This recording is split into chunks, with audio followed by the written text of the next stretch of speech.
All right, Sean, again, thanks so much. Tonight, we have more stunning evidence that the FBI's investigation into Hillary Clinton's email server was a total farce. And also, the media's ill-informed response to almost every aspect of the Mueller investigation. And finally, a major Supreme Court win for President Trump. Together, they're the focus of tonight's angle. All right, guys, we are loaded up tonight. You are not going to want to miss one moment of this show. But first, we're only now learning why former FBI Director Jim Comey contorted himself to not indict Hillary Clinton regarding her use of a private email server during her time as Secretary of State. Tonight, we can tell you that it appears that the FBI's lead investigator and Deputy Chief of Counterintel has been revealed to be just another Clinton crony and Trump hater.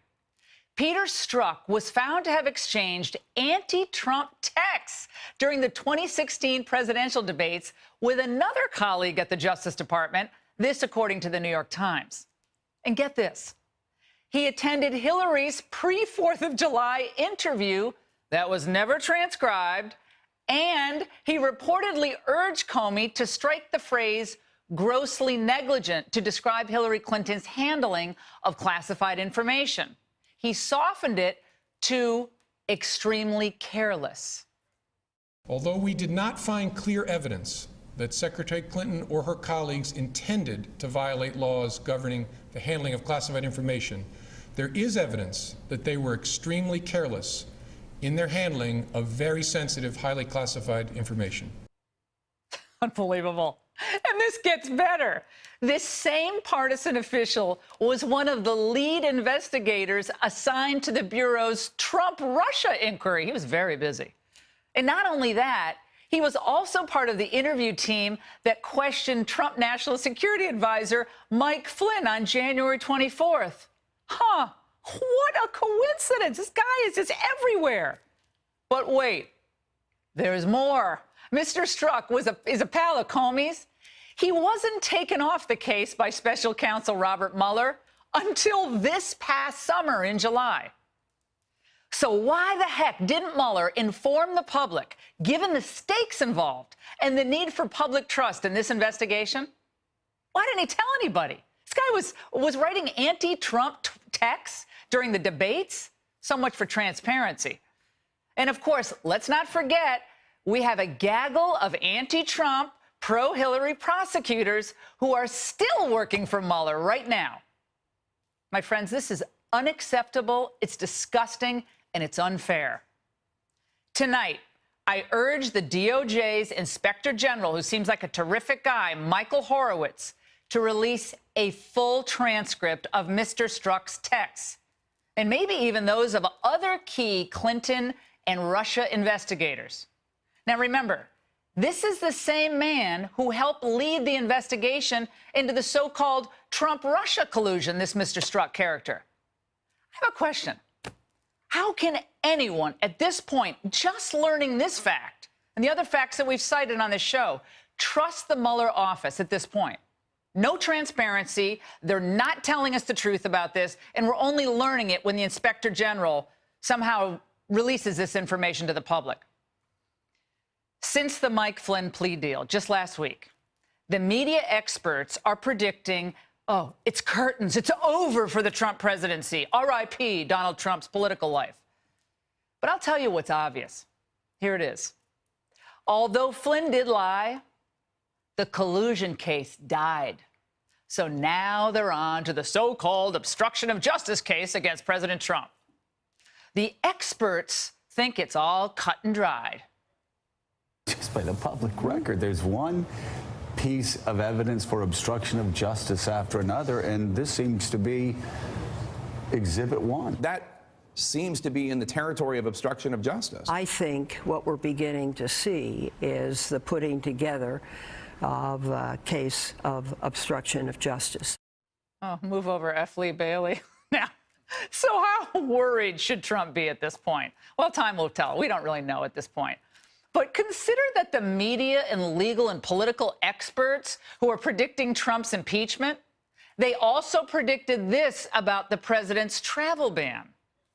There's a discriminatory intent here, and the discriminatory intent of the Trump administration is clear. It was premised on religious discrimination. It's very clear that the president is acting unconstitutionally. You said we don't want to ban any on the basis of religion. That's against our Constitution. Yes, it is. But that's exactly what they're doing. Thank you for calling it what it is. I'm going to call it what it is. It's a Muslim ban.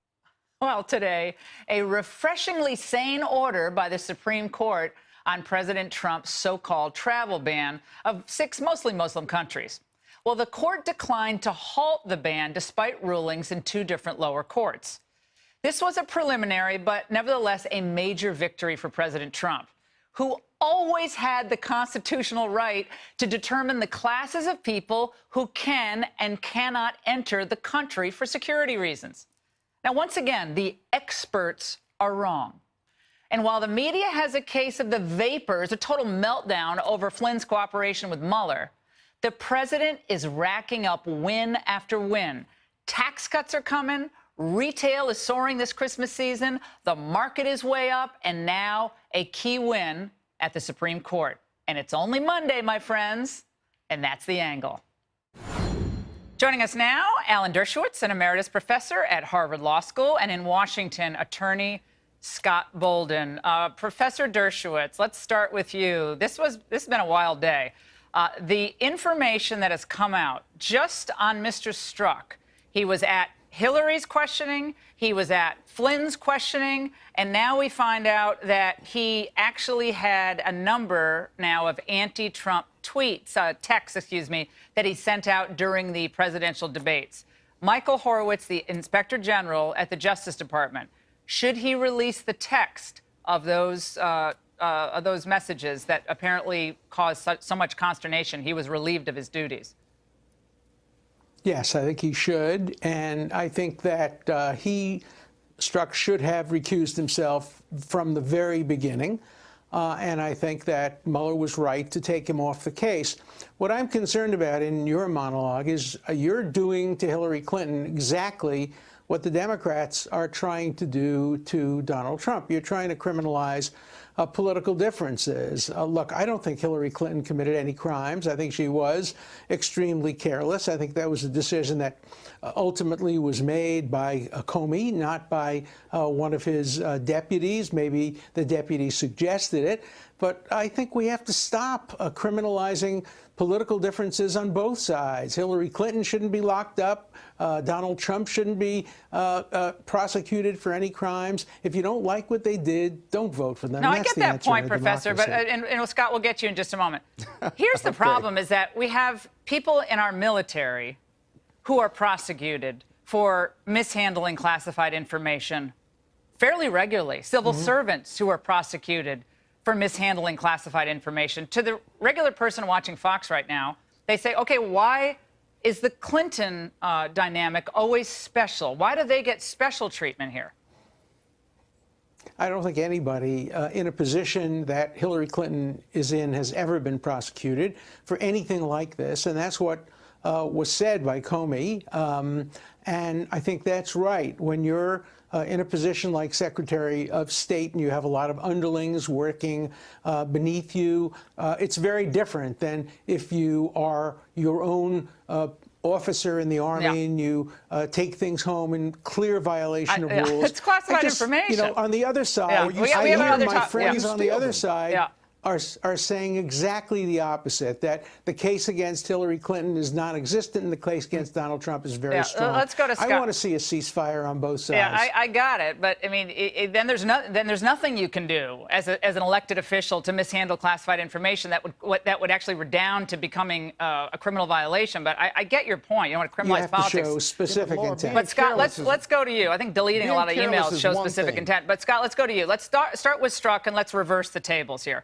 Let's say in the Hillary Clinton email investigation, we find out that one of the main investigators was actually someone who was sending out texts to pals at the Justice Department that were anti-Hillary texts.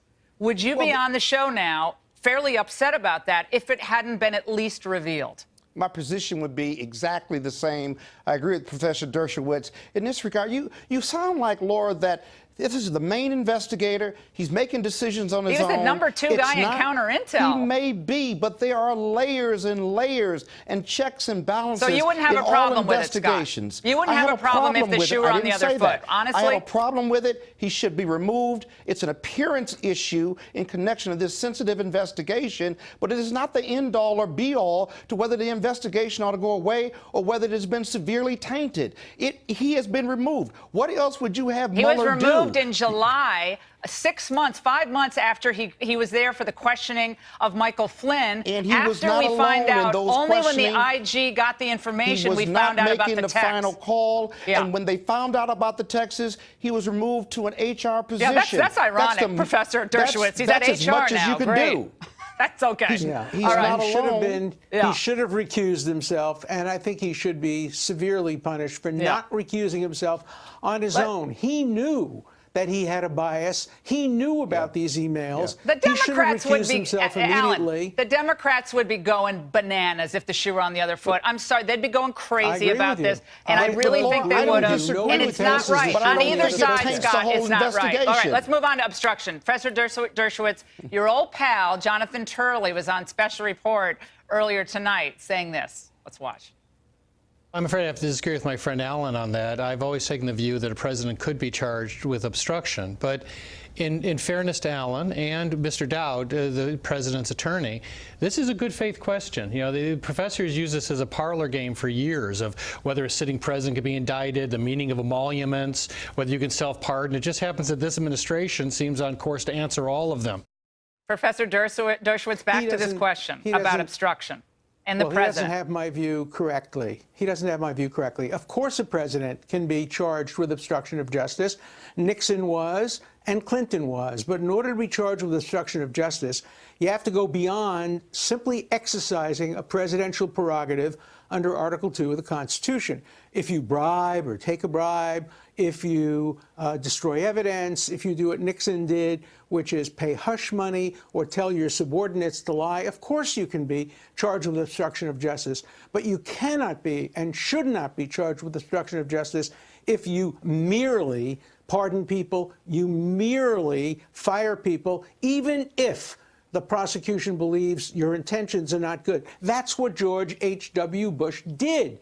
He pardoned Caspar Weinberger and 5 other people. The special prosecutor said the intent was to stop the investigation of Iran-Contra. It succeeded, and nobody suggested that President Bush let's unpack that for a second.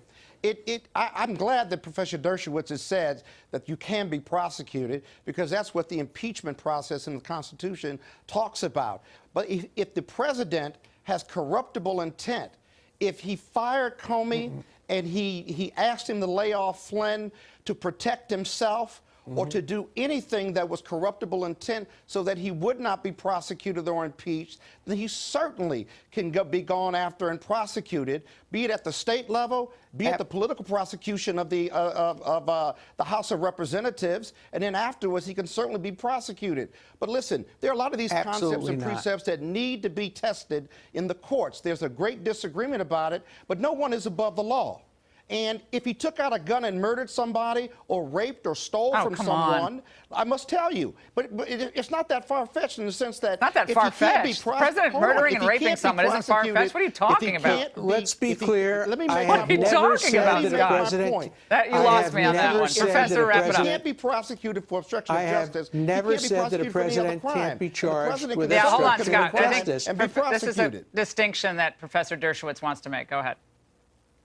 I have never said a president can't be charged with obstruction. He's not above the law, but he can't be charged with obstruction merely for exercising his constitutional prerogatives. That's an important distinction. No president in history has ever been charged for any crime or anything because he exercised his constitutional prerogative. They impeached President Johnson for doing that, and the Supreme Court ultimately ruled that that was absolutely wrong. The president had the authority to fire the Secretary of the Army. All right, we got to go. He was impeached for that and wrongly impeached. All right, Scott, we'll have you back. We'll have you back. Both of you have made great points tonight. I really appreciate it. Thank you very much, Alan and Scott. And coming back, my message to a so-called female comedian who trashed a female Trump official. You don't want to miss it when we come back.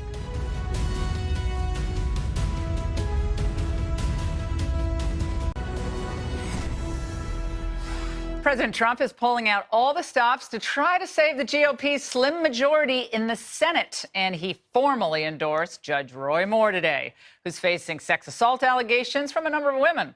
But will the political gamble pay off for the president? Joining us now with reaction, Monica Crowley, senior fellow at the London Center for Policy Research, and Juan Williams, co-host of The Five, which I just watched. Okay. Start with you, Monica. Is this a gamble for 2018? Will the women not forget this and hold Republicans accountable in those midterm elections, given the serious nature of those allegations? Well, there are political calculations going on across the board. I do not think you would have had the President of the United States come out with an overt endorsement of Roy Moore unless he had seen some internal polling in Alabama showing that Roy Moore is likely to pull this race off. Yes, exactly.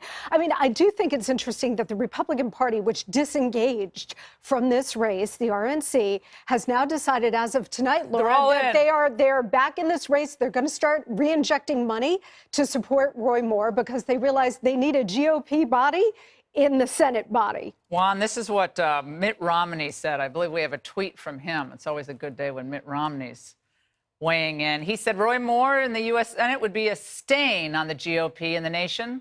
Lee Corfman and other victims are courageous heroes. No vote, no majority is worth losing our honor and our integrity. Your thoughts on that? Well, I think that's the bigger issue. So, I mean, the majority is going to be there. It's one vote. The Republicans will still have the majority. The bigger issue is the Republican brand. And so you have people like Mitt Romney saying it's a stain. Who lost. But you also have the other senator from Alabama, Richard Shelby, saying he's not voting for Roy Moore. And you have more allegations coming out. The real question then is, let's say he wins, as you two are projecting. That's a huge problem for President Trump, because then he's going to be attached to Roy Moore. Everything he says and does, his confrontations with Mitch McConnell, and already those two are button heads.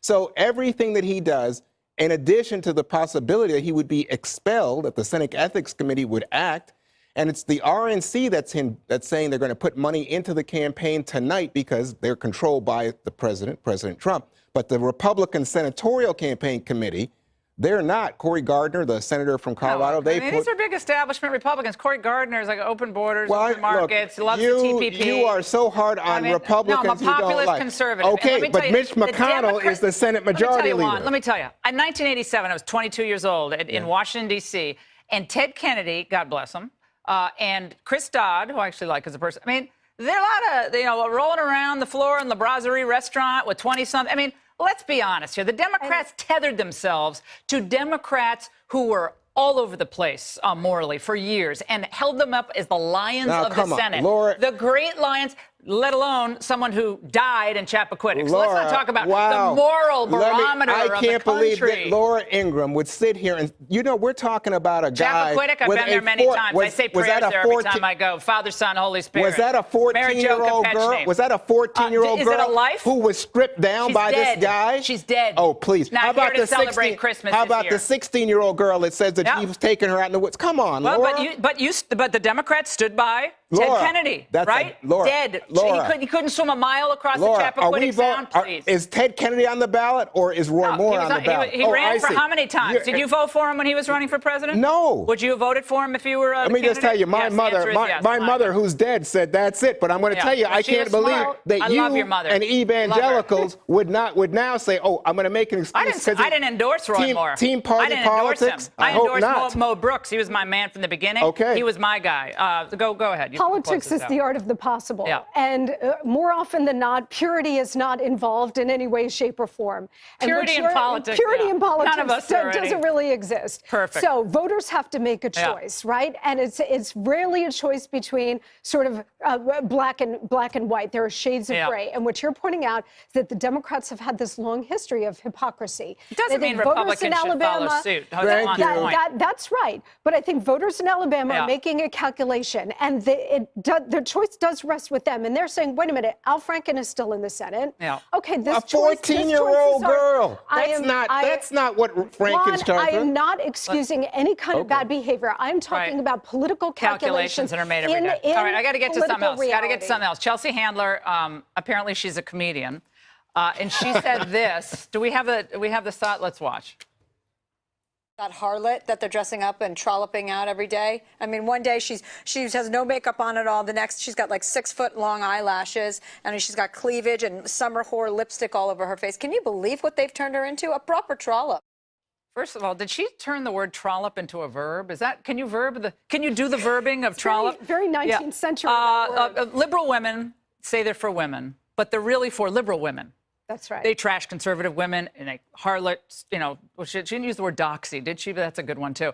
But the nastiest, most base comments. Your reaction, then Juan can close it out. And picking on her looks. Yeah. The way she Never dresses, supposed to do that. Shaming. Right. Her hair, her makeup. Chelsea Handler positions herself as some sort of feminist, but what she just did to Sarah Huckabee Sanders, which is disgraceful. Did it to Paula Jones, did it to Kathleen Willey, did it to Juanita Broderick, did it to all these Here's the deal with Chelsea Handler. She has obviously failed at comedy because Netflix canceled her talk show.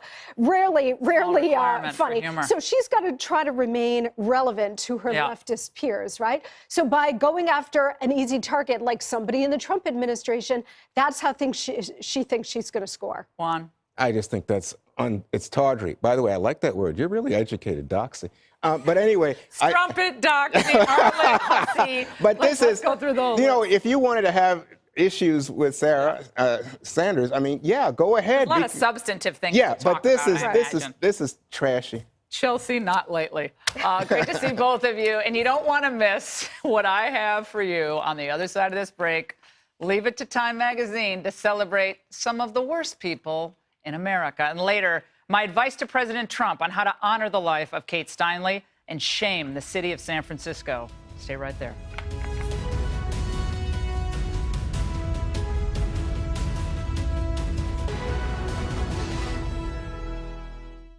Oh, goody! Time Magazine released its 2017 Person of the Year finalists on the Today Show. A few on their list? Well, illegal alien dreamers demanding citizenship. The Me Too movement, not a person, by the way, the hashtag Me Too. And the kneeler-in-chief quarterback Colin Kaepernick. And speaking of Cap, the ACLU honored him last night with their Courageous Advocate Award. He offered this trenchant wisdom.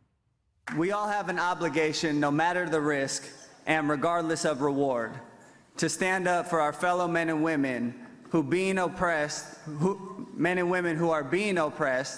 with the understanding that human rights cannot be compromised. Wait, and kneeling during the anthem achieves any of that? Oh, okay. Well, suggestion to the ACLU and Time Magazine. I know of some really courageous advocates who never take a knee, maybe when they're proposing to their girlfriend or boyfriend. And since this year marks their 242nd birthday, they are the ideal Person of the Year. Try the Marines. Semper Fi, baby. It seems all of our institutions are capitulating, though, doesn't it, to this toxic culture, and perhaps even the military. Why am I saying that? Well, we'll find out in a moment. Joining us with that are two veterans with different perspectives of the issue. Fox News contributor Pete Hegseth, and in Atlanta, Democratic strategist, I'm talking like George W. Bush, Robin Bureau. Robin, let's start with you. Great to see you. So I goofed a little bit on Time Person of the Year. I think this is long past its usefulness at this point. Remember a few years ago it was you? That was like the winner, you. And like the internet, there's not even a person anymore. It's just like a hashtag or like a chair, or it's like Clint Eastwood's chair at the debate should have been the Person of the Year. So on this question of Kaepernick, though, do you really buy into that as a real game changer for this year? Well, I mean, if you look at the list, there's a lot of people on there that this is basically some pop culture things. But I do have to say that with Kaepernick, I do appreciate that he's standing for his convictions. Anybody that does that, I do respect and appreciate. I've had to do that. I've actually had to speak out against some people within the Democratic Party myself.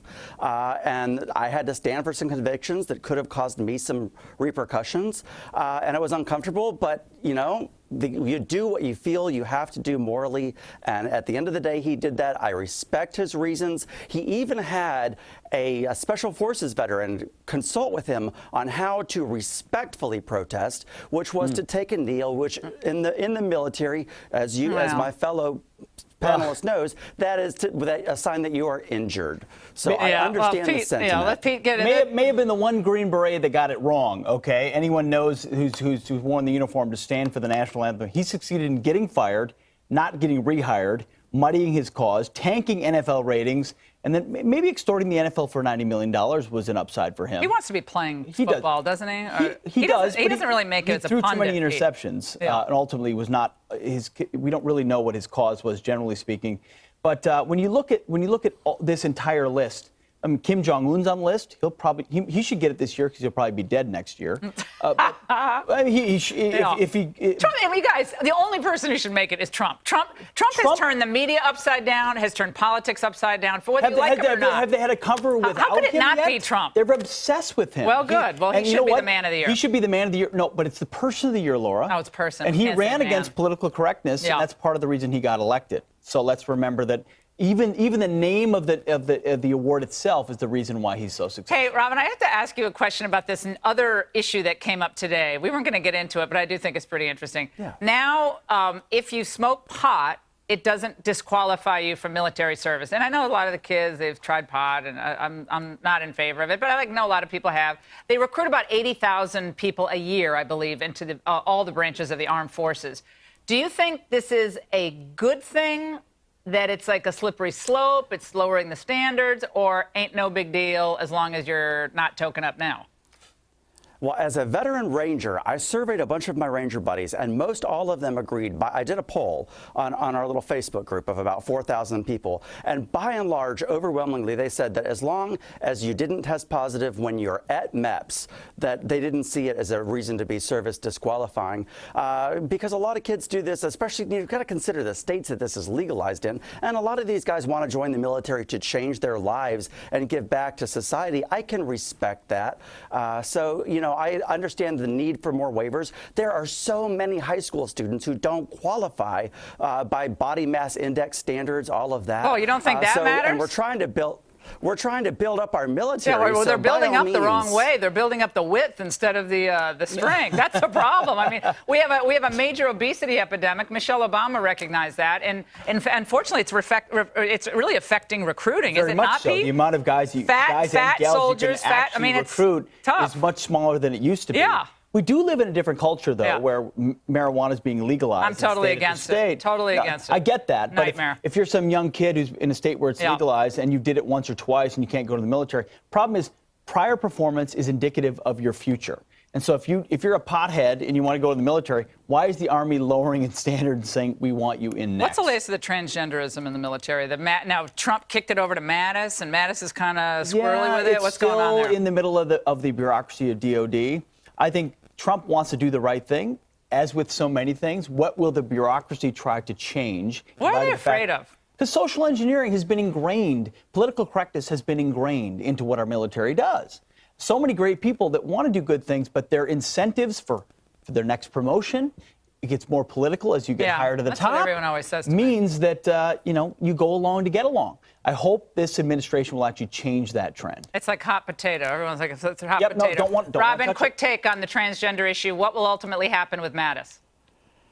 Oh, we've been covering that for so long, and that's actually been the most controversial thing I've ever talked about on this network. I've been on this probably 200 times. I got more flack from that singular issue. Okay. You're cool. but- Just tell us what you think is going to happen. We're out of time, my friend.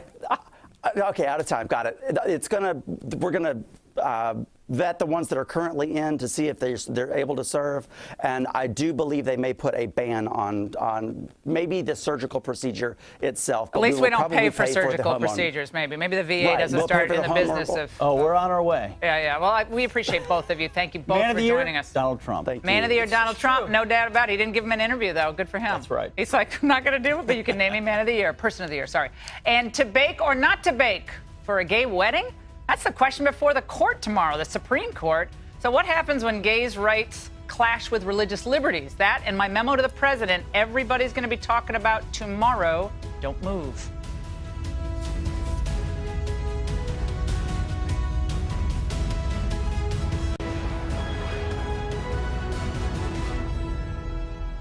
The Supreme Court found a right to gay marriage in the Constitution a few years back, and now that's running right into the right of religious freedom and artistic expression.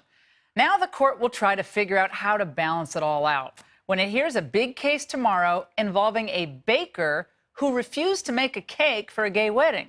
Joining us now to discuss, Jim Campbell of the Alliance Defending Freedom and Ian Millhiser, a senior fellow at the Center for American Progress. Jim, let's start with you because your association is actually involved in this big case at the court tomorrow.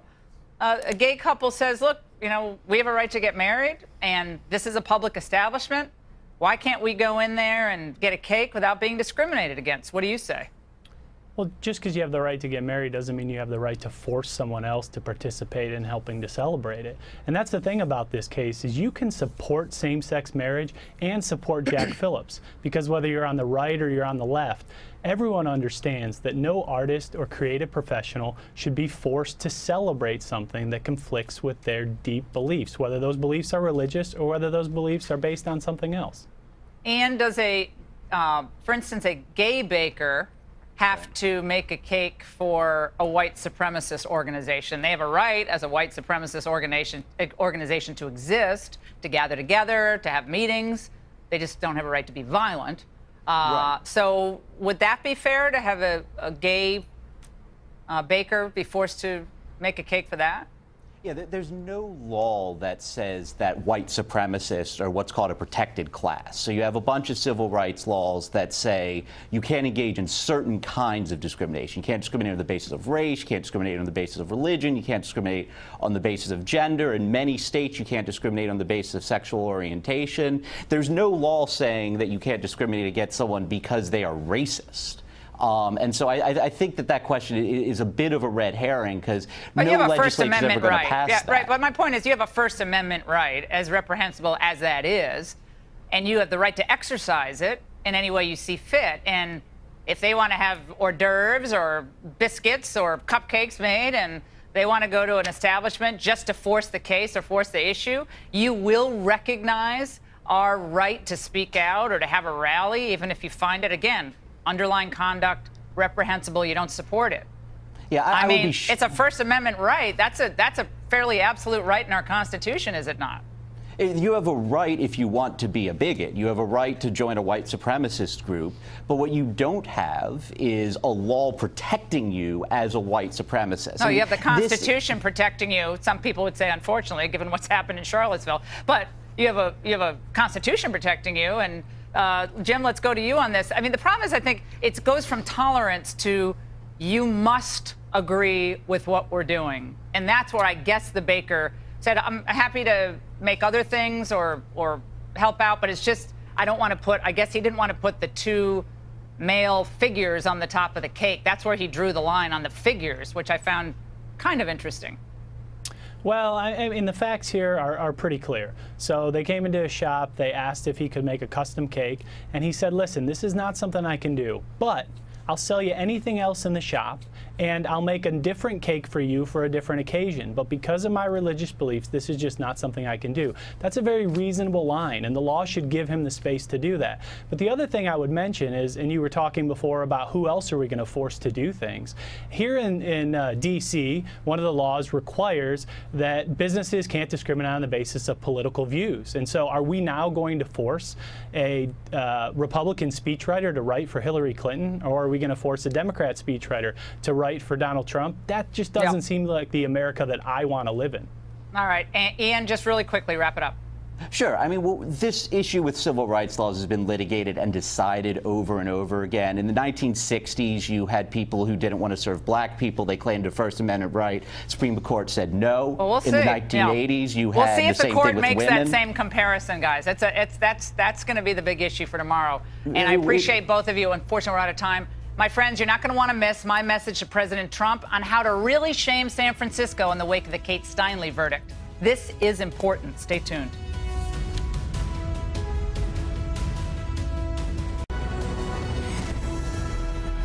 Welcome back. How President Trump can honor Kate Steinle and shame San Francisco. That's the topic of tonight's bonus angle.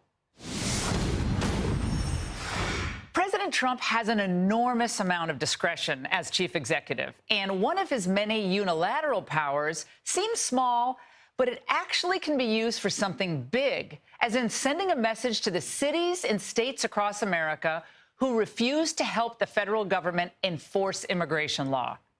Now, by now, you've heard of the travesty of a jury verdict in that Kate Steinle murder case, in which the accused killer, 5 times deported Jose Inez Garcia Zarate, was convicted only on a minor gun possession charge, meaning the guy's going to likely be released soon due to time served. California, of course, is a state that says bienvenidos to all who cross its borders, so it's full-on sanctuary status. Thus, as in the case of Mr. Zarate, San Francisco did not honor the Fed's request for an immigration detainer hold, and so he was released. Shameful. Now, one of his defense attorneys, Francisco Ugarte, had the utter gall to say this after his client received that slap on the wrist. This case was used as a means to foment hate, to foment division, and to foment a program of mass deportation. It was used to catapult a presidency along that philosophy of hate of others. And I believe today is a vindication for the rights of immigrants. Notice how he conflates immigrants with illegal immigrants. That's the old trick. That's what they always pull. It's so transparent. So you ask, what can we as Americans do?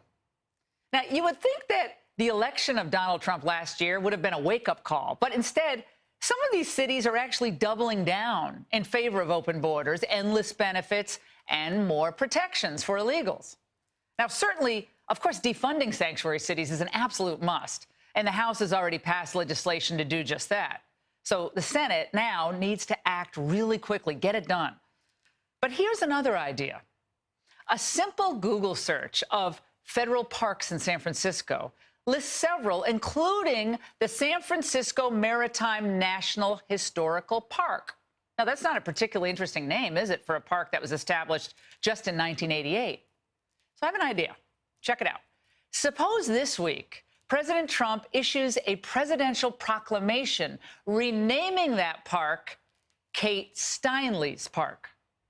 Now, would Nancy Pelosi then file suit to enjoin President Trump from having new signs posted? Well, how about Governor Jerry Brown? Would he oppose it, or that left-winger San Francisco Mayor Ed Lee? The sign bearing the name of Ms. Steinle, just think about it. It would stand as a stark reminder that all lives matter, even if some politicians and courts seem to care more about the lives of illegal aliens than they do the lives of lawful citizens and legal immigrants to the United States. And that's the bonus angle. Up next, my close call with a prominent member of the media. Uh-oh, stay tuned.